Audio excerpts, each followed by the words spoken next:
All right. Bonjour tout le monde. Good morning. My name is Susan McLeod, and I am the proud chair of the Board of Directors of the Diefenbunker, Canada's Cold War Museum. I would like to begin by acknowledging that the Diefenbunker Museum is on the unceded territory of the Anishinaabe Algonquin people. Museum is committed to contributing to the calls of action set out in the Truth and Reconciliation Commission, specifically number 67 to 70, that relates to museums and archives. We endeavour to increase the representation of important Indigenous histories, perspectives, and languages in our Cold War content, and to ensure respectful interpretation in our spaces. We're continually working to develop close and collaborative relationships with Indigenous communities, whether local, provincial, or national. We're very grateful to live, gather, and organize on this land. Le Diefenbunker est l'artefact toujours existant le plus important de la guerre froide du Canada. Cette impressionnante installation souterraine de 4 étages, prête à tout moment en cas d'attaque nucléaire, a servi de quartier général central des communications du pays pendant la guerre froide. Aujourd'hui, c'est un musée et un lieu national unique de son genre. In today's troubled times, the Diefenbunker and its stories have become increasingly relevant. Our museum provides an important and a fitting platform for conversation and discussion to help us all make sense of the geopolitical events unfolding today. And it gives me great pleasure to welcome our government representative, the Honourable Jenna Sudds, Minister of Families, Children and Social Development, on behalf of the Honourable Sean Fraser, Minister of Housing, Infrastructure and Communities, to share with us all some exciting news. Minister Sudds. Okay.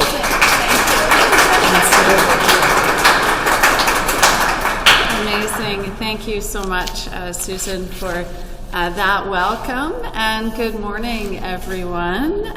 Really a pleasure to be with you here this morning on the beautiful traditional territory, of the Algonquin Anishinaabe people.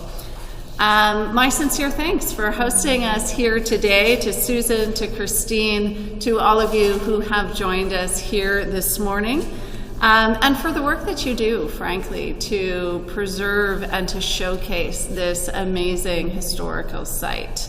Your leadership is really inspiring, and I had the chance to speak a bit with Susan and Christine this morning, and the passion for what they do and many of you do here on this site is so evident and is so magical, frankly. So thank you. So every single day, our government is working hard to ensure fairness for every generation that visits this historic site. For the kids and the teens that come by the busload to visit here, we're working hard in providing assistance such as the Canada Child Benefit. For the young people who work here in the summer, thanks to the Canada Summer Jobs Program as they pursue their studies, to the parents and the teachers doing their best to make ends meet each month as they save for a down payment, perhaps, for their first home. And for the grandparents who lived through the history that this building represents and worry if they have enough to save for their retirement. Whatever stage you are in life, our government is actively working on solutions to address the challenges that you face. And we're doing this by building more homes faster, making life cost less, and growing an economy that works for everyone. We know that as we build, we aren't just building homes, but we're building communities, like the one here in Carp. And those communities need vibrant places to gather, to learn, to remember, and that's places like the Diefenbunker. I'm happy to be here, as mentioned, on behalf of my colleague, Sean Fraser, the Minister of Housing, Infrastructure and Communities, to announce that our government is investing more than 970, we would like that, wouldn't you? Sure, we'll take it. Almost $1 million, $977,000 under the Green and Inclusive Communities Building Program to improve accessibility and environmental conditions here at the Diefenbunker, Canada's Cold War Museum. This investment will, among other things, enable the reduction of annual energy consumption by 31% and greenhouse gas emissions reduced by 3.3 tons annually. This investment will help to preserve and to enhance the museum while enriching the experience for the visitors and further promoting tourism here in Ottawa and in Carp. Today's announcement is exciting because it's an investment that will help to ensure that significant moments in our country's history are not only remembered, but are also celebrated and reflected upon for generations to come. Since 1998, I believe this museum has shared part of Canada's history and is an incredible attraction here in our city and for our country. The Diefenbunker has created countless memories, I know, for many school groups that come for field trips, children who come for birthday parties, including my own over the years, and as we were speaking about earlier, for the escape room, as well as many other, I know, cherished memories by people who are able to visit here. With this funding, we can ensure that Canadians continue to have access to this piece of history here in Ottawa. So I'd like to end by sharing a big thank you to the team who work day in and day out to create a space that captures our hearts, captures our imaginations, and captures history in such a captivating way. As your local MP here in Kanata, Carleton as well, your work certainly does not go unnoticed, and a sincere thank you for everything that you do. I'll continue to be a loud champion for the work that happens here in the Diefenbunker and look forward to continuing to work with you to advance the interests of not only obviously preserving this amazing piece of history, but ensuring that it has the resources that it needs to continue to thrive. So thank you.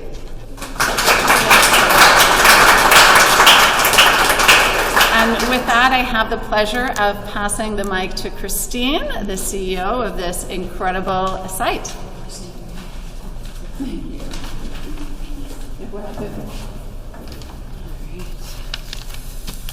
Good morning, everyone. I am so pleased to be here today with you all to share in this important news.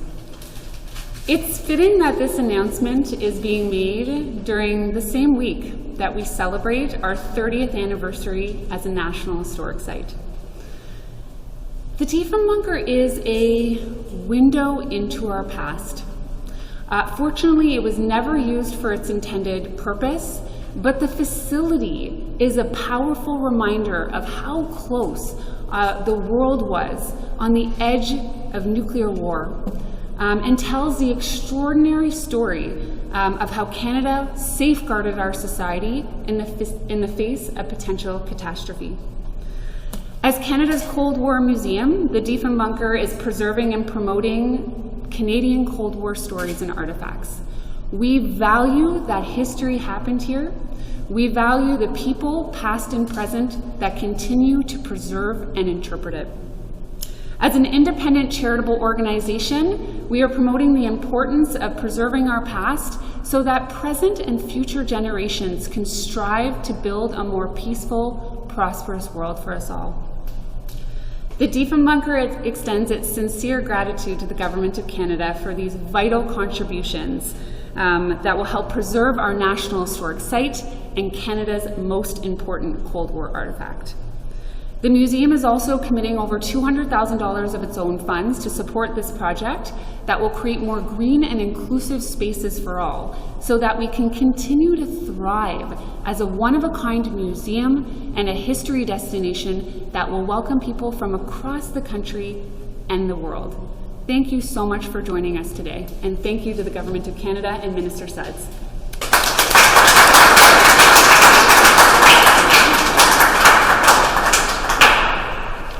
Okay, short and sweet. Thank you, Christine. That concludes our event, and we will now have a photo shoot, following which members of the media are invited to ask questions of museum representatives and of Minister Sudds. So thank you all very much for joining us today.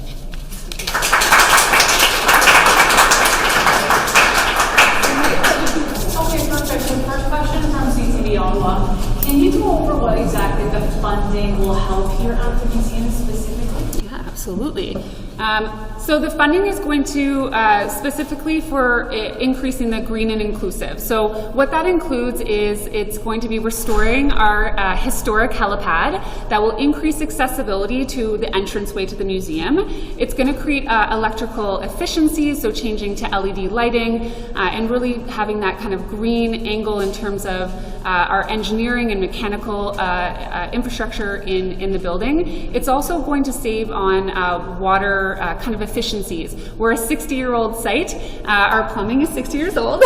And although we have modern washrooms and was able to do capital upgrades such as fully accessible washrooms, the plumbing is quite old, so that's going to actually be decommissioned. So the artifact is going to stay in its state, but then new plumbing will be installed. So it's really around that green and inclusive lens that this funding is going to be put towards the retrofits. And follow-up question. I know that the museum celebrated 1 million visitors recently. Yes. How many visitors on average does the museum have annually? Annually, on average, we have 70,000 visitors, and about 15 to 20% of that is tourists from across the world. So we have people from across the country. Much of our visitors is from, the province of Ontario, looking to really, welcome people, obviously from the great city of Ottawa and Carp, but on average, about 70,000 visitors a year. Any other questions for Minister Sudds? Yes. Question for Minister Sudds. Yes. Minister, do you mind going over the housing announcement details again as well? Sure, absolutely. All right. So you are very correct in that yesterday we did announce additional rollout of some of our housing funding. So that was the $1.8 billion program to build a new generation of co-op housing. This is really a plan to focus on people over profits. It's cooperative housing that really is able to keep housing affordable, people in homes over a longer term. Cooperative housing is certainly the goal here is to increase the number of affordable homes in Canada and to grow the sector faster. It takes investment, it takes a commitment on behalf of the federal government to ensure that low and middle income Canadians will have access to a safe and affordable place to call home. Through this investment, we are addressing housing pressures, in particular, obviously, around affordability, so that generations to come will have the same opportunity, whether to rent or whether to own a home, as the generations that came before them. The announcement itself, this is the largest investment to build new co-op housing in the last 30 years. So it is a substantial and significant step that our government is taking. The program will build thousands of new co-op homes by 2028. Projects that will focus on building homes for those most in need will be prioritized in this process as well. Further breakdown, if you're interested, the program consists of approximately $500 million in contributions and $1 billion in loans to build new co-ops, as well as growing existing ones. And in terms of the location of the co-ops, where will it be So this is a Canada-wide fund, so this will be accessible to co-op providers across the country. It is an application basis, so co-op housing providers will be able to start applying for this funding on July 15th.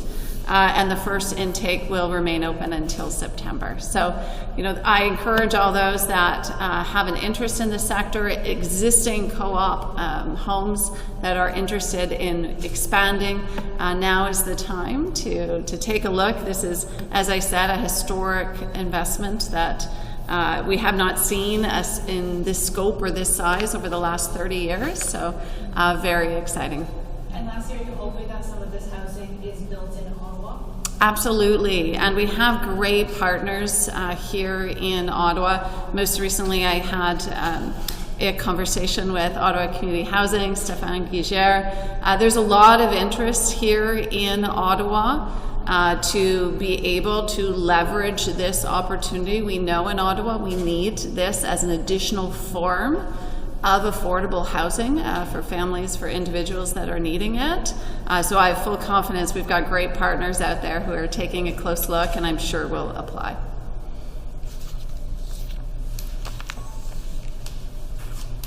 Any questions from the media? Amazing. Thank you so much. Thank you, merci.